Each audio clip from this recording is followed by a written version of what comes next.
7 kun oldin 49 yoshli bemor bizga ko'krak qafasidagi o'tkir og'riq bilan murojaat qildi va tezkor tekshiruvlar natijasida ko'tariluvchi aorta rastleniyasi aniqlandi va aortal klapanida yetishmovchilik. Bemorda tezkor ravishda Bental Debon operatsiyasi, ya'ni ko'tariluvchi aortani sun'iy protez bilan protezlash va aortal klapanni almashtirish amaliyoti muvaffaqiyatli o'tkazildi.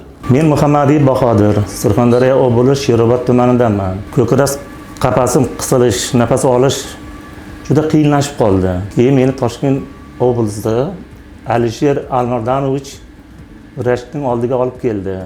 Ahvolim juda yomon edi. Agar bemor o'z vaqtida operatsiya qilinmaganda edi, uni hayotini saqlab qolish juda murakkab va qiyin bo'lardi. Bunaqa holatlarda 70% dan ortiq bemorlar birinchi sutkaning o'zida hayotdan ko'z yumishi mumkin.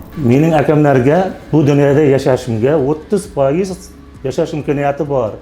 70% yashash imkoniyati yo'q deb vrach aytgan ekan, menga aytgan yo'q uni.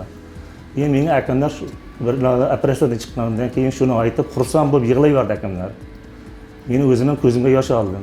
Hozir bemorimizning holatlari yaxshi. Operatsiyadan keyin 7-kun bemorimizni uylariga javob bermoqchimiz. Operatsiya qilganiga bir hafta bo'ldi. Mana bugun ham javob beraman dedi. Nasib bo'lsa bolalarim oldiga ko'krakni ochib, salomat boraman. Ukalarimizni, hamma doktor ukalarimizni, Alisher Almadanovichni hammasiga ming rahmat.